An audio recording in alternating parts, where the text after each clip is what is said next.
So, shout out to Kotaku because they are my go-to for quick, The succinct wrap-ups, roundups yeah. for the Nintendo Direct. It's like 2 or 3 lines on each game. I love it. Continue doing it. Nice. So big Nintendo Direct happened this week. 40 minutes. There was so much that was announced. This isn't in chronological order according to how it appeared in the Direct, but yeah. So first up, Metroid Prime Remastered. It happened. Huzzah. Finally. Yeah. It's the game that's been rumored for what feels like fucking 2 years now. Surprised it wasn't the whole trilogy, but I'm not going to complain. Yeah, I think they're going to drip feed this thing out. Luckily, it doesn't seem to be full priced. I saw at least on our local e-store it was like 700 Rand. Not really? Like 1,000 and a bit, yeah. Nice. So not bad.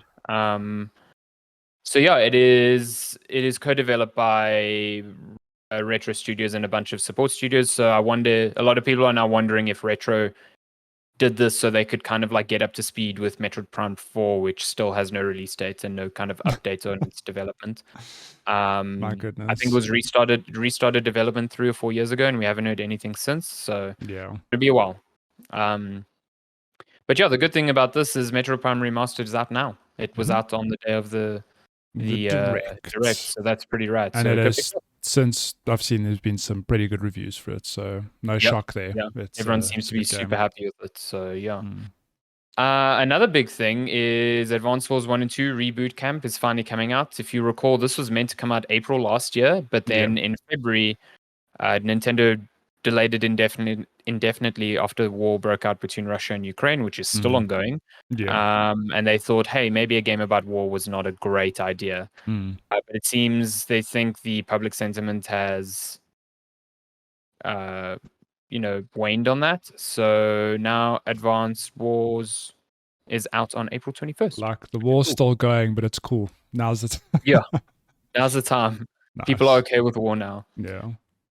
In other properties coming back from the dead, or at least that's what I've been told because I've never seen this in my life. I've never seen this in my life. The 99 Dreamcast classic rhythm game, Samba de Amigo. Nice. Really like rhythm games. In which players used maracas as controllers. What? Nice. So you've sick. I want you've just come off Hi-Fi Rush. You're looking for a new rhythm game. Let me tell you. Maracas as controllers. When are those going to be used to beat Elden Ring? Oh my goodness! Hey, that's that streamer. She'll get there. She's done she's dance doing it with pad. a guitar she's doing now, acoustic guitar. One instrument removed from it. So yeah. But yeah, so Samba de Amigo Party Central is coming out. Imagine that is just hilarious. Like fighting millennia. Hang on. Got a new trailer for Kirby. Wow. Kirby's Return to Dreamland Deluxe. This is out in a few weeks or in a week or two. So this is the remake of the 2D Wii game. And it's cute. Kirby games are really great and the 2D ones are cool. So yeah. Huzzah. Bayonetta Origins, Cereza and the Lost Demon. So I'm going to be real with you. Bayonetta 3 didn't hit. I don't think it's that good. Nice. Unfortunately. And this seems to tie in directly to some story stuff in Bayonetta 3, with the whole multiple universes thing. So, yeah. Apparently this is about a young Cereza, so a young Bayonetta, and her demonically possessed cuddly bear, Cheshire. Who knew? Who is the name of that guy? That dude, that's your nicknames, yeah. Luca, or whatever his name is. Yeah. Get out. Yeah, that's out on March 17th. Nice. We got Master Detective Archives Rain Core, and this is a new game from the developers of Danganronpa. It looks like a detective mystery, nice. Which is pretty much what Danganronpa is. So cool. Then we've got Disney Illusion Island. It's a game that kind of matches the style of Cuphead. It's out on July 28th. So it looks pretty cool. Does look pretty cool. Yeah. I mean, I think Cuphead's style is still a lot more distinct. Oh, yeah. No, this doesn't come close to Cuphead, I don't think, visually. But it looks kind of neat. Cute. It could be fun. Yeah. Pikmin 4. Pikmin 4. Yes. I've only played I've only played Pikmin 3. It was a really good time. So very keen. I've never played a Pikmin, and whenever I see this, I keep like thinking maybe these games are kind of for me. Like they look really, really cool. So this might be the one I pick up. It's been in development for apparently almost a decade. Sure. And apparently almost complete in 2015. It's going to be out in July this year. Nice. And then your boy Link is back at last. Big one for the Direct, yeah. Legend of Zelda Tears of the Kingdom. A lot of people thinking they'd see a delay. No delay. It's still coming out. Still coming in May 12th, I think? Something, yeah. Somewhere May in 12th. May. This new trailer was wild because it showed a lot of weird things. Yeah. Like, it seems like you can build, like, flying cars. I love it. Like, insane. You've also got new types of, like, arrows. You've got lots of new puzzle types and weapon types, it seems. Lots of people think Link is dead. Yeah, there's some time twisting shenanigans going on, I think. Like, I don't know what it is, but I do think you're going to play as Link irrespective. Oh, yeah. Like, yeah. But, yeah. It does say May 12th at the end of the trailer. So, yeah. Right. Definitely. I'd one little interesting nuggets. I think I saw, was it this week, that the file size for this is apparently 18 gigs, which is like huge for a Switch game. It is. I mean, Breath of the Wild was the biggest one. But even Breath of the Wild is like 12. Yeah, like 12, let's say. Yeah. 18 is gigantic. Like, it's this game's 1.5 times bigger. Internal size of the Switch. Yeah. Yeah. It's huge. Nice. We got more. Well, we got an announcement of DLC for Matthew's bullshit, Xenoblade Chronicles 3. Really? They call this DLC. 3 of the DLC. Is it DLC when it's just a character and outfits?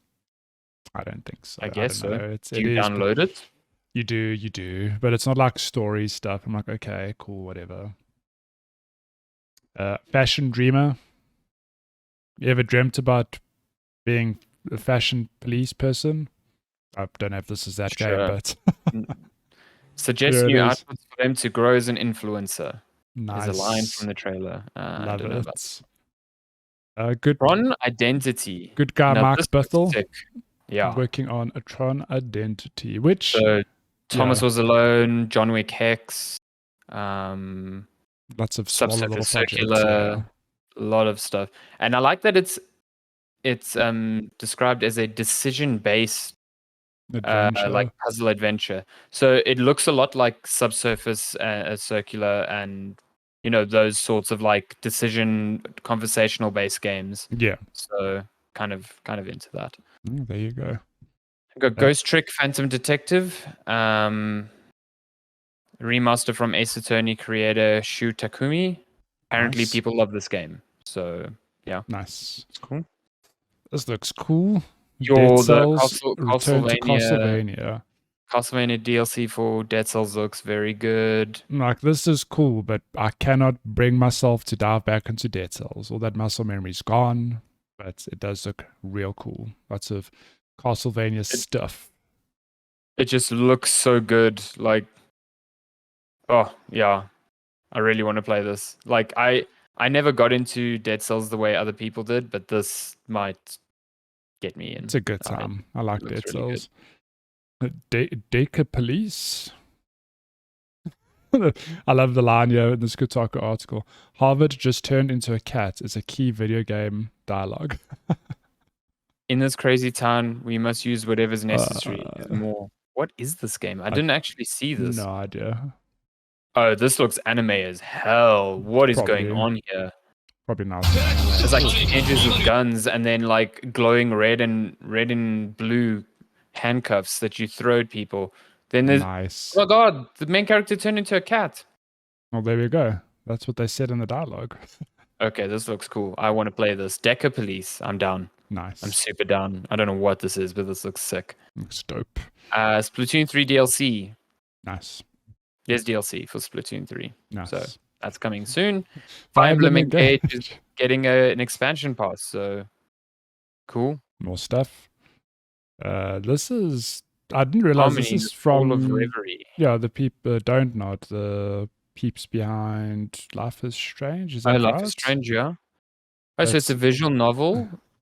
Has you traveling between two worlds, siding with gods called aspirations. And if I'm not mistaken, Lena Raine did music on this. So. Oh, okay, I'm in. Oh yes. I'm in. Octopath Traveler 2. Yep. Demo is dropped on the That eShop. makes sense. Yeah, and if it's try. anything like the previous one, your progress will carry over to the full game, I assume. So Yeah. I never got into Octopath, but I really, really appreciate its visual style. Very but I know unique folks style. are super keen for this. So Yeah. Katamari Damacy. Oh, we love Katamari, so not Katamari Damacy. Reroll plus Royal Reverie. What a name. So it seems to be like a re-release with new content. Cool. My goodness. Etrian Odyssey Origins collections. The 3 Etrian games have been modernized and bundled, ready for a June 1st release. You can also buy them separately if you like. Nice. Sea of Stars picks the RPG goodness from the creator of the splendid Messenger. Huh. Messenger was that ninja game, wasn't it? Yeah, is it Messenger or The Messenger? I mean, I don't know. Is it the same thing? Game. Yeah, it's the same people. Okay. Nice. So is this like a 2D action game as well? No, it looks like a RPG. Yeah, it's like it a looks more like turn-based an RPG. Yeah. I wonder if the studio becomes sort of like a who are the yacht club games who just like meddle with different like genres all the time. You know what I mean? Yeah, this looks cool though. Like it. And then I think there is another big announcement. Omega Strikers. Soccer, but the ball is on fire, and some people are enormous animals. That's great. Never heard of this game. I don't even realize. I don't think I saw this in the direct. It was so quick. Oh, this looks a lot less interesting than I thought it would. Well, I suppose one of the bigger announcements from the direct, outside of Metroid and the confirmation of Tears of the Fallen Kingdom, is that Nintendo Switch Online is finally getting Game Boy and Game Boy Advance games. The latter of which is bundled with the premium version of Nintendo Online, if I'm not mistaken, or they're both available. Yeah, it's the expansion pass or whatever. Yeah, which is cool. There's a bunch of nice classic games there, but the one I think people are waiting for are the Pokemon games, and I don't know if Nintendo will ever put those on a service like this when they could just release the game and make Monet. Some good first picks here. You've got 100%. Super Mario Advance 4, Super Mario Bros. 3, WarioWare, Mario Kart Super Circuit, Mario and Luigi Superstar Saga, Legend of Zelda: The Minish Cap, and you got Link's Awakening DX. You know, the one that they remade a while back. So yeah, cool. And then that's cool. Fantasy Life: The Girl Who Steals Time. Cool. Another farming / fantasy game, kind of like Animal Crossing. Yeah, Animal Crossing. There's so many games of this ilk coming out now. It's crazy. I know. And then I suppose an interesting one, Professor Layton is back with Professor Layton and the new build of Steam. I've never played any of these games, but I know they are synonymous with the DS and Nintendo, and they are apparently very good. So the boy's back. And then, oh my god, this is a long-ass direct. Yep. We got more DLC for the best racing game, Mario Kart 8. They're selling one. It hit like 55 million copies sold. That's during the financials the other day. Of course, why would they make a new one? Why? No. Well, they will at some stage, eventually. and then they'll sell another 55 million copies. Oh, it's absolutely, crazy. Yeah, absolutely. This is a Bandai Namco. Is this an RPG? Baten Kaitos 1 and 2. I know Umar was super keen on this, but I've never heard of this. No, same. And I think that is it. There are 2 GameCube RPGs remastered for the Switch, Baten Kaitos 1 and 2. Nice. And that was your direct. At least one thing for everybody, I think. There's quite a spread there.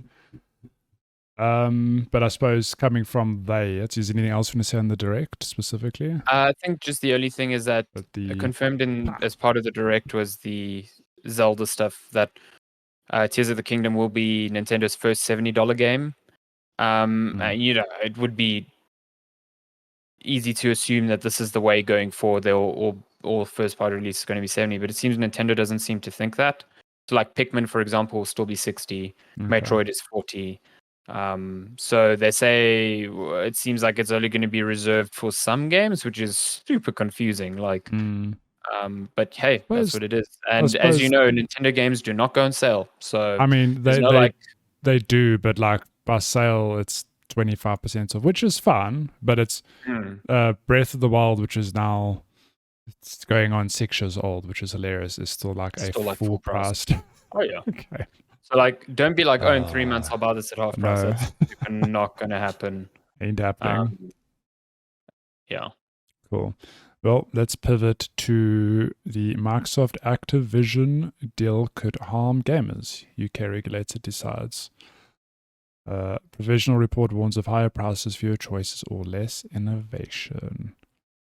Yeah, so basically the UK regulator, the Competition and Markets Authority, the CMA, they're going to be publishing their full report in April, but they kind of put out this like small-ish report in the meantime to give Microsoft an idea of where they're headed.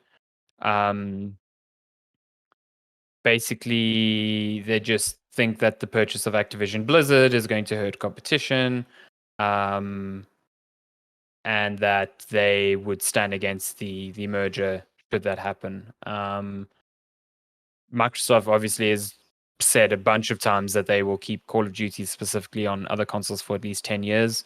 The CMA notes that Microsoft has said things like this in the past and just gone back on it because, hey, these things can't be put down in paper. Yeah.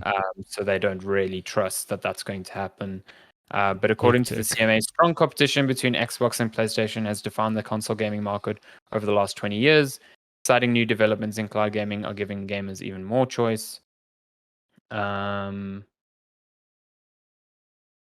I don't know. They kind of just the reasons for blocking it seem a bit weird. It just seems like they don't fully understand what the current landscape is right now. But at the same time, you know, Microsoft has to get over this hurdle now. The suggestions from the CMA were quite weird. They were like, we would accept a merger if, you know, Microsoft buys Activision and Blizzard, but sells off Call of Duty. Or if Microsoft only buys Blizzard and sells off Activision. Or if Microsoft buys Activision and Blizzard, but sells off both Activision and Blizzard, which means they only keep King. And it's just like, Microsoft's not going to do any of that. No. So weird. There's been a lot of analysts like Michael Patcher, you know, at investment firms that say that this statement from the CMA is indicative that Microsoft is going to close this deal, because basically these boards know that they cannot take Microsoft to court, and they are trying their very best to get some concessions before Microsoft just says, fuck you, we're going to do this anyway, see you in court. Yeah. So it's weird how everyone's looking at this as like a doom and gloom thing, and the people who kind of know this industry are going, this is probably the strongest indication yet that this thing will close by June, which it has to. So we'll see. Hilarious. We shall see. I just want this to be fucking over. I just really so tired of this. Just be done with it. Yeah. Cool. What should we bounce to next? So this Windows thing is pretty neat, I think. Only because this is something that will absolutely help me. So seems to be, look at this. There seems to be a tool that was spotted by a user on Twitter that suggests Microsoft is planning RGB like control within Windows itself, which means probably it would pull information from your motherboard or an RGB controller in your PC, and you wouldn't need manufacturer specific software like IQ or stuff from MSI or blah blah blah. It probably also means, well, this is the hope, that it will be supported well enough that you'll be able to sync things across different devices from different manufacturers, which has always been the issue, is that like Corsair software will sometimes see Asus and MSI stuff, but not see this specific other one that you're seeing, whereas Asus's software, you will see this stuff and not that stuff. And then on top of it, all these programs that are controlling RGB in the background are resource hogs. Like they're just shit. This solution for a long time has been a program called Signal RGB, which kind of flattens out everything and you can control everything from there. I've used it. I find it a bit limiting or a bit complicated to get the stuff I kind of want up and running nicely. Yeah. And then I guess is through the nature of it having to support so many different things. So if Microsoft finds a way around this, they'll be pretty neat. There's no pretty nice. actual indication of when this is happening or if it's happening. Yeah. But yeah, could be cool. You'll see. Cool. Last pieces of Which one do you want to news. jump I'm to? just gonna jump to this. Alan Wake 2 is playable start to finish. Remedy confirms. Where That's this cool. game doesn't have an indication of release date, does it? I think Are it's we this thinking year. this year? Yeah. Okay, that's cool. Or maybe not. Maybe it's next year. I don't know. For some reason, I thought they said. Yeah, it is. Remedy said it expects sales of Alan Wake Remastered to increase when Alan Wake 2's release in 2023 approaches. So that's soon. That's this year. Also, I could see it not happening this year, but yeah. I just saw this little interesting bit on the end of the article. Additionally, Remedy is working with Rockstar Games on remakes of Max Payne and Max Payne 2. I did not know that. They announced that very cool. last year, and it was like, we are not starting development on this yet. We are just announcing that it's happening. But Remedy's busy. Like the paragraph super busy. says, developing a free-to-play co-op game co-published by Tencent under the name Vanguard, which is said to be like a multiplayer game within the Control universe. Oh no, it's not. Sorry, that's a different one. They're also making a Control spin-off codenamed Condor, and then a bigger Control game as a sequel called Heron. Condor remains in the concept phase of development, and Heron is in the concept stage, and its prototyping continues. So a Control 2, so to speak, is still a while away. Damn. Well, but hey, I'm down for this. Is the year of the survival horror. We've got Resident Evil 4, potentially Alan Wake 2, which is billed as a survival horror. We've had Dead Space remake. What next? Silent Hill. It's coming. It's coming. Oh right, the Silent Hill remake is coming. Yeah. It's good. It's good. Cool. BioShock creators next game Judas to be released by March 2025. That's still far away. Yeah, this was just kind of like part of Take-Two's earnings, where they kind of gave an estimation.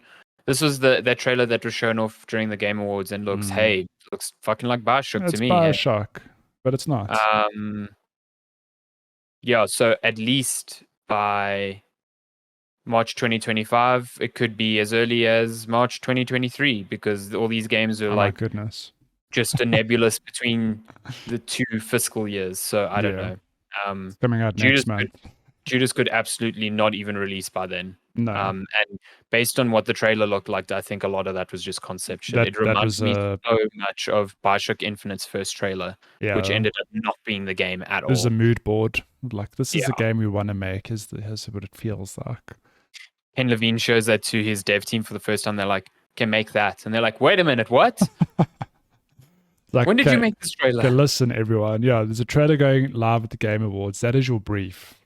Yeah, that's my pitch deck. You better make it real. Oh my goodness. And then last piece of news, you haven't played a survival game like this creepy car one.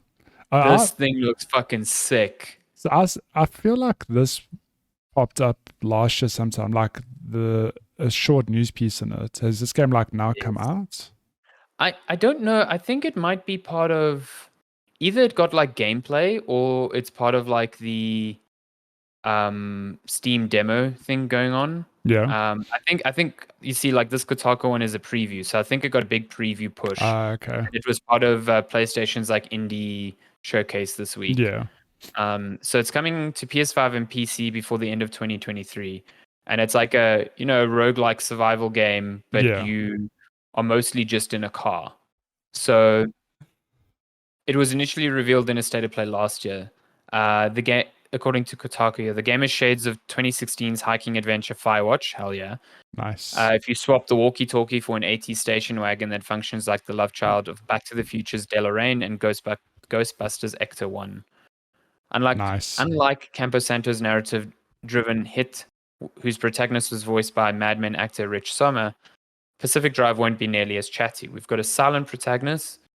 Like, we wanted to not get, to kind of get in the way of the player's ability to form a a relationship with their car, because that's what's really the main relationship in the game. Nice. Okay. This So looks cool. yeah, there's a title here there's a heading here that says, "Can you pet the car?" which is really funny to me. Of course not. Of course you can. This looks interesting. I'm always down for. Looks very cool. It's cool that it's getting a big push. Yeah. So Nice. yeah, I'm down. I'm down. Cool. That's news.